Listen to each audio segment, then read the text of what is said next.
Olá, separação de casal, divórcio.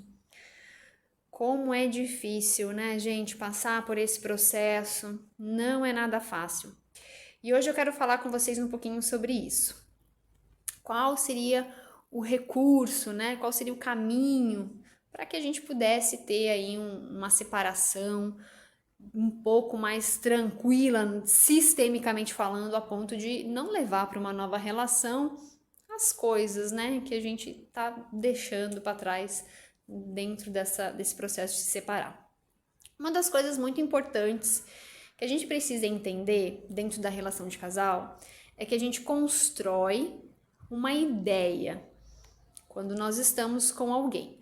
Então, o que é isso, né? A gente começa a namorar, depois pensa em um casamento ou morar junto, né? Em ter uma relação. A gente vai criando uma ideia do que é essa relação.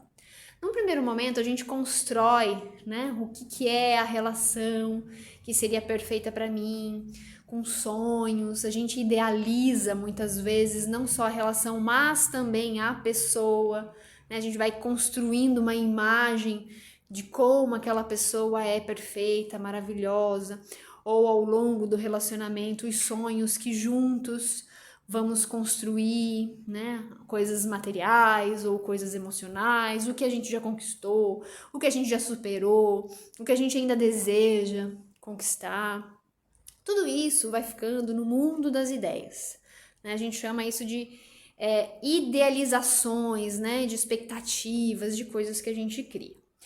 E quando a gente se separa, o que a gente percebe é que muitas vezes aqueles sonhos, né, aquelas construções todas que nós fizemos, não saíram muito bem como a gente tinha planejado, como a gente idealizou, né? E isso traz um sentimento muito desconfortável, que é a frustração. Às vezes a frustração vem mascarada de raiva, de sensação de abandono, de sensação de negligência, entre outras coisas, né? Tristeza, um mix de sentimentos surge. Mas na verdade é frustração. E uma das coisas que a gente precisa reconhecer quando o relacionamento termina é que todo relacionamento vai ter algum nível de frustração. Dar lugar a esses sentimentos, né, a esses desconfortos que surgem, seja a frustração, a tristeza, a raiva, é um passo importante. Outro passo importante é perceber que muitas dessas ideias que a gente criou, elas são nossa responsabilidade. O que eu percebo é que quando a pessoa chega muitas vezes para constelar, ela vem muito colocando a responsabilidade plena no outro. Ah, porque o outro não fez isso, porque o outro fez aquilo. E a gente acaba não olhando muitas vezes para o que é nosso, né? Para o que nós construímos, para os modelos que nós criamos, né? As expectativas que nós criamos. E muitas vezes isso faz com que a gente entre numa postura muito infantil diante do término de uma relação, fazendo com que ela seja muito mais dolorosa do que de fato poderia ser.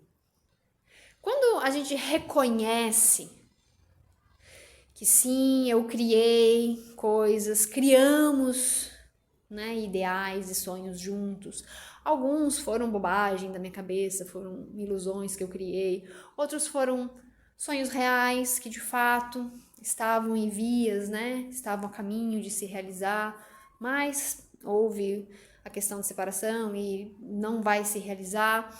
Ou seja, quando a gente reconhece que houveram esses sonhos, que houve essa interrupção e percebe que a frustração está aqui, só esse reconhecimento já faz com que uma grande carga emocional congelada, presa, nesse processo de luto, nesse processo de separação, ele seja liberado. Né? Porque eu trago para mim um senso de responsabilidade sobre o meu sentir. E isso também é pertencimento, né? Fazendo uma associação com as ordens do amor. Eu dou lugar também para os sentimentos. Os sentimentos têm o direito de pertencer ao meu sistema, ao meu corpo. Eu não nego mais isso. Ainda falando sobre dar lugar aos sentimentos, né, a partir do luto, de uma separação, Muitas vezes, algumas pessoas que eu atendo chegam para mim e dizem assim: ah, Aline, mas eu quis separar e agora eu tô sofrendo muito, né? O casamento não tava legal, é muito certo para mim que eu não quero mais estar com essa pessoa e ainda assim, e dói demais, tô me sentindo mal, o que que é isso? O Bert Hellinger falava que todo término tem dor. Todo término tem dor. O que isso quer dizer? Que há um luto ali. Todos aqueles sonhos, aqueles ideais, aquelas construções se desmoronaram. Todo aquele vínculo, né? Tudo aquilo que foi vivido acabou. Então, esse luto, ele precisa ser vivido. Essa dor, ela precisa ser vivida. Mesmo que conscientemente você não tenha desejado continuar nessa relação, mesmo que a tua cabeça saiba que vai ser melhor terminar a relação. Há um processo de luto. Negar essa dor, negar esse processo de luto, dificulta a cura, né, desse processo. Então, um outro caminho de solução é realmente você dar um lugar para isso, dar espaço dentro do seu corpo, da sua mente, para que esse luto, essa dor, exista o tempo que tiver que existir, seja um dia, uma semana, um mês. Outra coisa importante numa separação é a gente entender que, mesmo em casos onde uma pessoa causou efetivamente um dano, por exemplo, uma traição, uma mentira, sei lá, qualquer outra coisa, né? Não me ocorre nada, mas enfim, mesmo que a pessoa tenha de fato causado um dano, ainda assim a gente precisa entender que quando uma relação de casal ocorre, são dois sistemas familiares que se encontram. O que isso quer dizer? Que esses dois sistemas, por alguma razão, entraram em ressonância, se encontraram.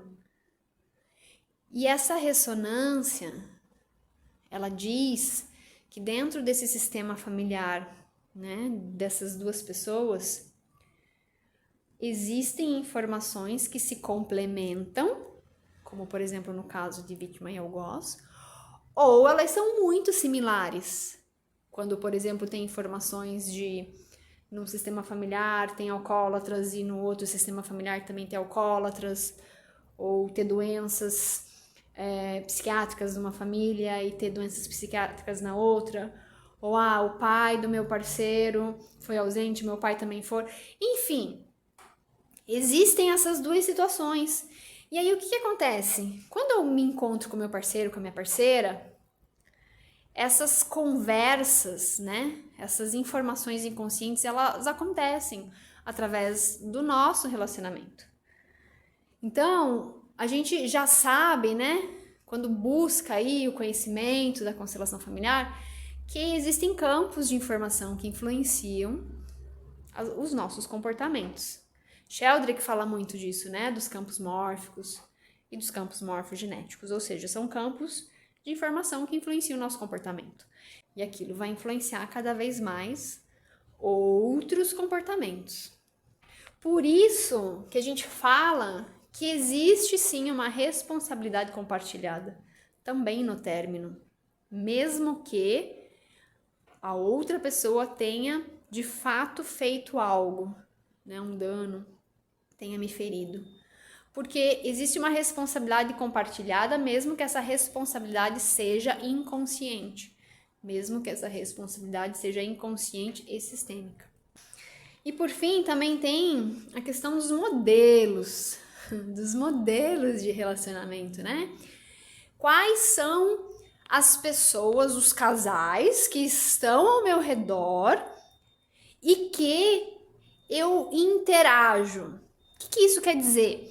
Quantas pessoas no teu círculo íntimo são felizes?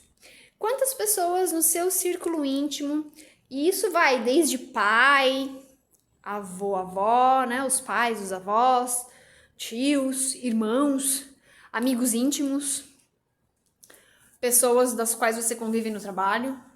Quantas dessas pessoas não tem algo muito parecido com o que você manifesta? A gente, na medida que vai crescendo, vai desenvolvendo, né? Criando internamente modelos, que são as representações, as formas como nós interagimos com o mundo, a forma como nós entendemos o mundo. E isso acontece também na relação de casal. A gente, de tanto observar, entende que aquilo é uma verdade.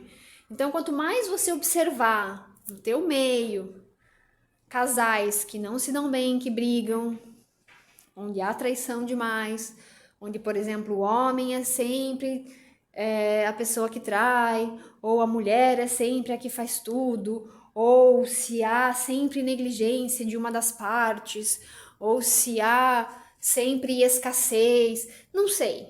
Você tem que observar aí quais são os padrões que existem dentro das relações que te cercam. A partir dessa observação, você começa a fazer um filtro. Opa, de repente isso que eu estou manifestando no meu dia a dia, né? na minha vida, seja por conta dos modelos que eu fui observando na medida que eu fui crescendo, né? Que eu fui vivendo. Então, essa é a tua parte. A partir de agora, então, estou terminando uma relação e eu escolho, a partir de uma próxima relação, mudar esses modelos. E aí eu começo a construir um modelo novo. Esse também é um processo muito curador, quando você está no luto da separação, né? Ele te traz uma força interna, principalmente para que você não se feche, porque o objetivo do ser humano é a interação social, é interagir. Nós não podemos ir para um lugar de se fechar por conta de traumas vividos dentro de relação de casal. Isso só tira força, tá? Isso é tema para um outro momento. Mas voltando aqui para os modelos, é você começar a criar um novo modelo e buscar esse modelo. Busca alguém que vive isso. Seja uma pessoa distante da tua realidade, pode ser, sei lá, um ator, uma atriz, uma pessoa que você admira, mas que não necessariamente você tem contato, algum lugar onde exista um modelo próximo daquilo que você quer manifestar na tua vida e começa a olhar para isso, a entrar em ressonância com esse campo mórfico de informação, onde há mais tranquilidade, onde há companheirismo, enfim, tudo aquilo que você quer criar para o seu novo relacionamento. Então é isso, gente. Espero que tenha clareado um pouquinho, ajudado um pouquinho, né, no processo de separação. E até a próxima.